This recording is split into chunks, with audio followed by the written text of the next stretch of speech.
साथियों, आज फिर हाजिर हैं कुछ नए प्रश्नों के साथ जो आपने हमसे कमेंट्स के माध्यम से और ईमेल के माध्यम से पूछे हैं। लेकिन इससे पहले कि आगे बढ़ें, दीपावली जो एक दीपों का त्यौहार है, ये आप सभी के जीवन में इसी तरह दीप जले और दीप से रोशन हो, आपका जीवन रोशन हो, हम ये कामना करते हैं इस त्यौहार के मौके पर और बहुत बहुत बधाई आप सबको देना चाहते हैं। अब आइए शुरू करते हैं आज के प्रश्नों को लेकर। आज का पहला प्रश्न है, रणधीर जी पूछ रहे हैं, दिव्यांग का अपना पंचायत मिलेगा क्या? आखिर कैसे ट्रांसफ़र होगा? Please reply. देखिए, महिला और दिव्यांग दोनों को गृह पंचायत नहीं मिलेगा। अपना गृह पंचायत का मतलब है आपका जिस पंचायत में घर है। अगर उस पंचायत के अलावा दूसरे पंचायत आसपास का दूसरा, तीसरा, चौथा पंचायत का विकल्प आप देंगे और उसी में से उसी विकल्प के आधार पर आपको स्कूल आवंटन होगा। आपका अपना गृह पंचायत नहीं मिलेगा, चाहे आप दिव्यांग ही हैं तब भी। अगला सवाल है, मेल टीचर के लिए 10 अनुमंडल देना है या अनुमंडल के अंदर 10 पंचायत देना, क्लियर बताइए। देखिए, अभी तक जो बात सामने आई है, जो जानकारी है, और पिछले वीडियो में भी श्री ACS सिद्धार्थ जी भी यही कह रहे थे कि पुरुष के लिए अनुमंडल देना है, 10 अनुमंडल का विकल्प देना है, 10 पंचायत का विकल्प पुरुष के लिए नहीं है। अब पुरुष की तरफ से ये मांग बार बार उठ रही है कि 10 अनुमंडल बहुत बड़ा क्षेत्र हो जाता है, तो इसको कम करके कम से कम 10 प्रखंड दे दिया जाए ऑप्शन में, या इसका कोई दूसरा विकल्प लाया जाए। चूँकि 10 अनुमंडल का मतलब हो जाता है 300-400 किलोमीटर का एरिया, और एक ज़िला में 10 अनुमंडल होता भी नहीं है। कहीं कहीं तो एक ज़िला में एक ही अनुमंडल है, तो उनको तो ज़िला से ही बाहर जाना पड़ेगा। और जिस ज़िला में 2-3 अनुमंडल है, अगर उस अनुमंडल में नहीं होता है तो भी 10 विकल्प के तौर पर दूसरे ज़िला का अनुमंडल देना ही पड़ेगा मजबूरी में। तो अनुमंडल बहुत बड़ा क्षेत्र है। पुरुष बार बार ये डिमांड कर रहे हैं सरकार से, शिक्षा विभाग से, कि अनुमंडल का कोई दूसरा विकल्प लाया जाए या प्रखंड लाया जाए, 10 प्रखंड का विकल्प पुरुष से ले लें। लेकिन अब देखिए इस पर शिक्षा विभाग क्या करती है। अगला प्रश्न है कनोज कुमार जी का, जिसमें ये पूछ रहे हैं, कृपया दिव्यांग शिक्षक के ट्रांसफ़र पर एक वीडियो बनाएं। कौन कौन से विकलांग शिक्षक को लाभ मिल पाएगा? क्योंकि अधिकांश विकलांग शिक्षक ऐसे हैं जो स्वयं विकलांग तो हैं, लेकिन उनकी बहाली OBC, SC, EBC जैसे कैटेगरी पर हुई है, लेकिन वो दिव्यांग है। तो क्या वैसे शिक्षक विकलांगता का लाभ उठा सकते हैं या नहीं? हाँ जी हाँ, बिल्कुल। अगर आपका सिलेक्शन जनरल से, OBC से, SC से, EB से, किसी भी कैटेगरी से हुआ है, लेकिन अगर आप विकलांग हैं, विकलांग का मतलब है 40% आपका अंग काम नहीं कर रहा है, ऐसी स्थिति में आप विकलांग कहलाएंगे। आपके पास सर्टिफिकेट होगा विकलांगता का, तो उस सर्टिफिकेट के आधार पर आप इस स्थानांतरण नीति का लाभ उठा सकते हैं। इस स्थानांतरण नीति के तहत दिव्यांग के विकलांगता के इस पर आप बगल के पंचायत में अपने गृह पंचायत को छोड़कर आप चुन सकते हैं, विकल्प दे सकते हैं। आप अपने गृह पंचायत को छोड़कर दूसरे पंचायत का विकल्प आप दे सकते हैं। इससे फ़र्क नहीं पड़ता है कि आपकी बहाली general, OBC, SC, ST, EBC किस कैटेगरी के तहत हुई है। अगला प्रश्न ले लेते हैं। अगला प्रश्न है, 10 अनुमंडल चुनना होगा क्या? अभी तक जानकारी के हिसाब से देखिए सर, अभी तक अनुमंडल ही की बात है पुरुष के लिए, दूसरा विकल्प शिक्षा विभाग नहीं दिया है। 10 अनुमंडल ही चुनना है। 10 अब इससे पहले भी बात कर चुके हैं अनुमंडल के बारे में हम कई वीडियो में, कि अनुमंडल का क्षेत्र बहुत बड़ा हो जाता है पुरुष के लिए और ये अपने घर से बहुत दूर हो जाएगा। कुछ स्थिति में तो अगर पहला ऑप्शन मिल गया तब भी दूरी तो 60-70 किलोमीटर तो हो ही जाएगा, और अगर चौथा, पाँचवा, छठा, सातवां अगर विकल्प मिलता है तब तो बहुत दूर हो जाएगा। 300, 350, 400 किलोमीटर की दूरी भी हो सकती है अनुमंडल चुनने पर। तो ये डिमांड है हम सब का कि अनुमंडल का कोई विकल्प शिक्षा विभाग दे, प्रखंड दे, या कोई दूसरा विकल्प बनाए। लेकिन अब देखना है, शिक्षा विभाग के ऊपर निर्भर करता है कि ये हमारी बात की सुनवाई करती है या नहीं। देखिए, चैनल पर नए हैं तो चैनल को सब्सक्राइब करते रहिए और हमारे साथ बने रहिए। वीडियो को ज़्यादा से ज़्यादा शेयर कीजिए और लाइक कीजिए। अगला प्रश्न ले लेते हैं कि रेणु कुमारी जी का है। मैडम जी पूछ रही हैं, सर मेरे एडमिट कार्ड में ब्लॉक टीचर की जगह नगर टीचर हो गया है, क्या करें? शायद आप सक्षमता की बात कर रही हैं। सक्षमता का जो परीक्षा हुआ है उसमें ब्लॉक टीचर की जगह अगर नगर पंचायत हो गया है तो इसका सुधार आप जिस भी ज़िला में पोस्टेड हैं उस ज़िला के डीपीओ कार्यालय से आपका सुधार हो जाएगा। डीपीओ कार्यालय में आप आवेदन लिख के देंगे और साथ में साक्ष्य देंगी तो वहाँ से सुधार आपका हो जाएगा। डीपीओ कार्यालय में आप संपर्क करें अपने ज़िला में। अगला सवाल है, स्कूल कैसे खोजें? देखिए, स्कूल कैसे खोजें इस पर हम एक डिटेल वीडियो पहले बना चुके हैं। इसका लिंक डिस्क्रिप्शन में डाल देंगे, आप उससे चेकआउट कर सकते हैं। दोबारा इस पर बनाने का कोई मतलब नहीं रह जाएगा, इसलिए कि इससे पहले 2 बार स्कूल खोजने के ऊपर वीडियो हम बना चुके हैं बहुत डिटेल में। तो मनी PKR जी का है, मनी PKR जी का प्रश्न है ये। मनी PKR जी, हम आपका इस प्रश्न के जवाब में लिंक वीडियो के डिस्क्रिप्शन में डाल देंगे, वहाँ से आप चेकआउट करके उस वीडियो को देख लीजिएगा, आपको इसका पूरा जवाब मिलेगा। अगर थोड़ा सा भी संतुष्टपूर्ण जवाब मिलेगा आपको। अगर फिर भी डाउट रहता है तो आप हमें बताइएगा, हम इसका समाधान करने की कोशिश करेंगे। अगला प्रश्न है, किस ज़िले में 10 अनुमंडल है? देखिए, ऐसा ज़िला है ही नहीं जहाँ 10 अनुमंडल है। अभी हर ज़िला में या तो 2 अनुमंडल, 3 अनुमंडल, 4 अनुमंडल, कहीं कहीं तो एक ही अनुमंडल है। ऐसा नहीं, अगर आप 10 अनुमंडल का अगर विकल्प आता है तो आपको कई ज़िला मिलाकर 10 अनुमंडल का विकल्प देना होगा। उसमें भी आपको देखना होगा आप जिस जगह पर हैं उस जगह से किस अनुमंडल की दूरी कितनी दूरी है। अब जाहिर है रैंडमली तो नहीं देंगे आप ये देखकर ही देंगे कि आपके अपने घर से जो अनुमंडल नज़दीक होगा उस हिसाब से उस ऑर्डर में अपना प्रेफरेंस विकल्प दर्ज करेंगे। तो 10 अनुमंडल का विकल्प देने का मतलब है कि आप कई ज़िला के अनुमंडल सिलेक्ट कर रहे हैं वहाँ पर। अगला प्रश्न ले लेते हैं, रणधीर जी का है, ऑनलाइन कब से होगा? 7 माह हो गया, कहीं 2025 चुनाव पर ना हो जाए। देखिए रणधीर जी, हाँ ये बात है, कई महीनों से ये बात चल रही है और अभी अक्टूबर ख़त्म होने वाला है, लेकिन शिक्षा विभाग और ACS सिद्धार्थ जी ये पूरी कोशिश कर रहे हैं कि जो स्थानांतरण की प्रक्रिया है ये 31 दिसंबर से पहले संपन्न हो जाए। पिछले साल में क्या रहा है कि जब बहुत ठंडी पड़ रही थी तो 8-10 दिन के लिए स्कूल बच्चों के लिए तो बंद था, लेकिन शिक्षक के लिए खुला हुआ था।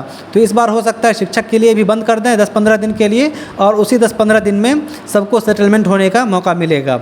उसके बाद अब आप देख ही रहे हैं कई अलग अलग इंटरव्यू में ये बात सिद्धार्थ जी बहुत बार ये बात तकरार के साथ कह रहे हैं कि शिक्षा की गुणवत्ता किस तरह से बेहतर हो, शिक्षा की गुणवत्ता पर बहुत जोर दे रहे हैं सिद्धार्थ जी। तो ऐसे में ये कि 31 दिसंबर से लेट होना ये बहुत मुश्किल लगता है, इसलिए कि लेट होने का मतलब है कि बच्चों का जो एजुकेशन है, शिक्षण कार्य बाधित होगा उससे। इसीलिए, और लेट होने का मतलब है कि फिर गर्मी छुट्टी बहुत दूर हो जाता है। इसीलिए कोशिश यही है, हम जहाँ तक हमारी जानकारी के मुताबिक, और ऐसा लगता भी है, और शिक्षा विभाग और इस सिद्धार्थ जी के बात से भी ये पता चलता है कि दिसंबर तक ये स्थानांतरण की प्रक्रिया पूरी हो जाएगी। देखिए, हम बार कह रहे हैं वीडियो को लाइक करते रहिए, शेयर करते रहिए और सब्सक्राइब करते रहिए। चैनल पर नए हैं तो बुरा मत मानिएगा। अब हम भी मेहनत कर रहे हैं तो थोड़ा सा आप भी कष्ट करके लाइक कर दीजिए, सब्सक्राइब कर लीजिए, थोड़ा शेयर कर दीजिए, और तो हम कुछ आपसे मांग नहीं रहे हैं। चलिए आगे पर चलते हैं अगले प्रश्न की ओर। एशिया से महोदय क्या टीचर ट्रांसफ़र करने के बाद जितने बच्चे विद्यालय में बचेंगे सभी बच्चों को IAS बना देंगे? संजय जी कह रहे हैं कि ऐसे शिक्षा की गुणवत्ता बढ़ाने की तरफ जोर दे रही है शिक्षा विभाग, और सिद्धार्थ जी दे रहे हैं, तो ऐसा लगता है कि सब बच्चा IAS बन जाएगा। देखिए, हो सकता है भविष्य में ना हम जानते हैं ना आप कि कौन क्या आसमान छुएगा, तो इसी में से कुछ बच्चे होंगे जो IAS बनेंगे, जाहिर है IPS बनेंगे, इसमें कोई दो राय नहीं है। और इसी प्रणाली के तहत वो बनेंगे। अब ये बेहतर होगा, अच्छा है और कि बनेंगे। तो आगे देखते हैं अगले प्रश्न की ओर। सर, अगर हम जो ज़िला में हैं हम दूसरा ज़िला में जाना चाहते हैं तो हम 10 विकल्प दूसरा ज़िला में दे सकते हैं या नहीं? हाँ, अभी आप जहाँ भी हैं आप उस जगह से, आप अपने घर से, हो सकता है पोस्टिंग आपकी बहुत दूर हो गई हो घर से, अभी आप 100 किलोमीटर 200 किलोमीटर दूरी घर से दूरी पर हों और आप डेरा लेकर रह रहे हो, तो ऐसी स्थिति में आप अपने घर के करीब का अनुमंडल का विकल्प दे सकते हैं, बिल्कुल दे सकते हैं। आप अपने घर के करीब के अनुमंडल का 10 अनुमंडल का विकल्प दीजिए और अपने घर से करीब होने का मौका मिल सकता है इस स्थानांतरण नीति के तहत आपको। सेम क्वेश्चन लेडीज़ टीचर के लिए, सेम क्वेश्चन लेडीज़ टीचर, महिला टीचर के लिए तो अनुमंडल का कोई चक्कर ही नहीं है। महिला अनुमंडल का तो पंचायत का चक्कर है। पंचायत, वो भी गिरी पंचायत को छोड़कर आसपास का पंचायत, 10 पंचायत का विकल्प देना है। तो महिला टीचर को ज़्यादा घबराने की ज़रूरत नहीं है, उनके लिए, उन पर तो शिक्षा विभाग मेहरबान है। पुरुष को बहुत दिक्कत है अभी अनुमंडल को लेकर।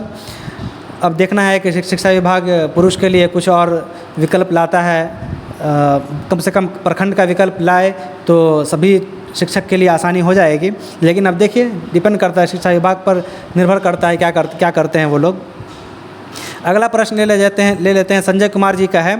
अगला प्रश्न है, नीतीश सरकार और एस सिद्धार्थ और शिक्षा मंत्री तीनों मिलकर शिक्षा व्यवस्था बिहार को बर्बाद कर रहे हैं। अब देखिए, ऐसा तो नहीं कह सकते हैं कि बर्बाद कर रहे हैं। पहले से हालांकि काफ़ी सुधार आया है शिक्षा गुणवत्ता में, और इससे भी अभी आप देख ही रहे होंगे, आप भी शिक्षक हैं, हम तो आपका अनुभव रहा ही होगा ऐसा कि बहुत सारे शिक्षक हैं जिनका घर नज़दीक में है, वो आते हैं, हाज़िरी बना के चले जाते हैं। ऐसा तो होता है, हम पूरी तरह नकार नहीं सकते हैं, लेकिन ज़्यादा शिक्षक हैं जो पढ़ाते हैं अच्छे से, कम ही शिक्षक कुछ हैं जो ऐसा करते हैं। लेकिन कम शिक्षक की वजह, लेकिन कुछ की वजह से बदनामी सबकी हो जाती है, ये बात तो है। लेकिन अब देखिए, हालांकि कोशिश तो सुधार की ओर है कि ज़्यादा से ज़्यादा सुधार हो शिक्षा गुणवत्ता में। अगला प्रश्न ले लेते हैं, शशिवाल जी का ये प्रश्न है, सर क्या हम अपना होम डिस्ट्रिक्ट छोड़कर बगल का डिस्ट्रिक्ट में 10 पंचायत चुन सकती है कोई महिला या नहीं? हाँ, दे सकते हैं। ऐसा कोई ऐसा कहीं उसमें नीति में ऐसा तो नहीं कहा गया है कहीं पर कि दूसरे ज़िला में हम नहीं दे सकते हैं, ऐसा कुछ प्रतिबंध नहीं है, दे सकते हैं। जो आपके नज़दीक का 10 पंचायत है उसका चुनाव आप कर सकते हैं आराम से, कोई दिक्कत वाली बात नहीं है। आगे अस्मिता जी का प्रश्न है, 2 या 3 डिस्ट्रिक्ट मिलाकर 10 पंचायत दे सकते हैं या नहीं? हाँ, दे सकते हैं। इसमें भी शिक्षा विभाग का जो नीति लाए है उस नीति में ये नहीं कहा गया है कहीं पर कि एक ही ज़िला से पंचायत होना चाहिए, दूसरे ज़िला से नहीं होना चाहिए। किसी भी ज़िला से दें तो एक ही ज़िला का 10 पंचायत हो, ऐसा कुछ नहीं बोला गया है। अब आगे देखना है कि आगे सरकार क्या बोलती है और शिक्षा विभाग का क्या बात सामने आती है। तो अगर कुछ ऐसा होता है तो हम आपको बताएंगे ज़रूर कि अगर 10 पंचायत चुनना है तो किसी भी एक ही ज़िला का होना चाहिए, या अभी तक तो ऐसा ही है कि एक ज़िला से ज़्यादा का भी 10 पंचायत चुन सकते हैं, 10 पंचायत में चुनाव हो सकता है। लेकिन ऐसा प्रतिबंध अगर ऐसा कुछ होता है जिसमें ये बताया जाता है शिक्षा विभाग की तरफ से कि 10 पंचायत तो हो लेकिन किसी एक ही डिस्ट्रिक्ट का हो, तो अगर ऐसा कुछ होगा तो हम आपको बताएंगे ज़रूर। अगला प्रश्न है, सक्षमता वाले ज्वाइन नहीं करें तो क्या होगा? देखिए, ये जो स्थानांतरण नीति है सक्षमता वाले के लिए ही असल में है, इसलिए कि नियोजित टीचर से उनको एक राज्यकर्मी बनाने के लिए सक्षमता परीक्षा दिलाया गया, और सक्षमता परीक्षा देने के बाद अगर वो ज्वाइन कर लेते हैं, सक्षमता परीक्षा देने के बाद स्थानांतरण का लाभ उठाते हैं तो वो राज्यकर्मी कहलाएंगे, और उनको राज्यकर्मी होने के तहत कई तरह का बेनिफिट भी मिलेगा उन्हें। लेकिन अगर वो ज्वाइन नहीं करेंगे तो वो नियोजित टीचर ही रह जाएंगे। अब नियोजित टीचर के ऊपर स्थानांतरण नीति में शिक्षा विभाग ने कोई बात नहीं कहा है ऐसा, लेकिन उसके लिए हो सकता है बाद में अलग से कुछ नीति बनाए, तो ऐसा पॉसिबल है। अगर सक्षमता वाले चाहें तो अगर ज्वाइन करेंगे तो वो राज्यकर्मी बनेंगे, अगर नहीं ज्वाइन करेंगे तो वो नियोजित ही रह जाएंगे। अगर नियोजित टीचर पर कुछ शिक्षा विभाग का क्लैरिफिकेशन कुछ आता है नीति, तो उसके बारे में भी हम चर्चा करेंगे। हम अगले वीडियो अगर ऐसा कुछ आता है तो हम वीडियो इस पर बनाएंगे। अगला क्वेश्चन ले लेते हैं, मोहित कुमार जी का है, कैसे पता चलेगा कि मेरा अपना कौन सा पंचायत है? तो ये तो आसान है कि आप अपने घर में किसी से पूछिएगा तो वो बता देंगे आपको कि आपका घर कौन से पंचायत में है। अगर उससे भी नहीं तो वार्ड मेंबर जो होगा आपके जहाँ पे रहते हैं वहाँ का, तो वो बता देगा, मुखिया बता देगा आपको, सरपंच बता देगा आपको, या गांव के कोई बड़े बुज़ुर्ग आदमी हैं वो भी बता सकते हैं आपको कि आपका घर ये कौन सा पंचायत है जहां आपका घर है। महिला शिक्षिका के लिए ये जानना ज़रूरी है ताकि आसपास का पंचायत सेलेक्ट कर सकें। और पंचायत कैसे सेलेक्ट करना है इसके बारे में भी हम वीडियो आपको इससे पहले बना के बता चुके हैं, बहुत डिटेल में बता चुके हैं। अगर इसका भी लिंक डिस्क्रिप्शन में डाल देंगे ताकि उसे भी आप चेकआउट कर सकते हैं कि पंचायत कैसे चुनें। अगला सवाल है हरिओम जी का, हरिमोह जी का, कि मुझे खबरिया ज़िला मिला है, बेगूसराय में पोस्टिंग हूँ, मुझे बेगूसराय मिल सकता है? शायद खगड़िया के जगह खबरिया लिखा गया है उनसे, वैसे खबरिया भी ज़िला होता तो बड़ा अच्छा होता। देखिए हरिओम जी, आपको जिस अनुमंडल में हैं उस अनुमंडल के अलावा दूसरा अनुमंडल आपको चुनना होगा। पुरुष शिक्षक के लिए तो अभी तक ऐसे ही है कि अपना गृह अनुमंडल को छोड़कर दूसरा अनुमंडल चुनना है। तो आप अगर देख लीजिए कि आपके ज़िला में कितना अनुमंडल है और जिस अनुमंडल में है उसके अलावा दूसरे अनुमंडल का विकल्प आपको देना होगा। अगली वीडियो में हम चर्चा करेंगे नियोजित शिक्षक और राज्यकर्मी शिक्षकों को कौन कौन सा अवकाश देय है, कौन सा अवकाश, कितना दिन का अवकाश नियोजित शिक्षक को मिल सकता है और कितने दिनों का अवकाश राज्यकर्मी शिक्षक को। राज्यकर्मी का बोलने का मतलब है कि जो नियमित शिक्षक हैं वो, और जो बीपीएससी से आए हैं वो, और जो सक्षमता पास कर लिए हैं वो भी। तो बहुत सारे आप शिक्षक हैं लेकिन कई ऐसे अवकाश हैं जिनके बारे में आपको डिटेल में हो सकता है जानकारी नहीं होगी। तो वेट कीजिए, हम अगला वीडियो इसी पर ला रहे हैं। इसीलिए आप हमारे चैनल से जुड़े रहिए ताकि जो भी इन्फॉर्मेशन आए वो आप तक सबसे पहले पहुंचे। इसी के साथ thank you so much for watching this video. बहुत शुक्रिया आपका, और हम मिलते हैं नए वीडियो में एक नई एनर्जी, नई उत्साह के साथ और नई इन्फॉर्मेशन के साथ। तब तक के लिए हमारे चैनल को सब्सक्राइब कीजिए, लाइक कीजिए वीडियो को, और वीडियो को ज़्यादा से ज़्यादा शेयर कीजिए। और सबसे महत्वपूर्ण बात, अपना ख्याल रखिए।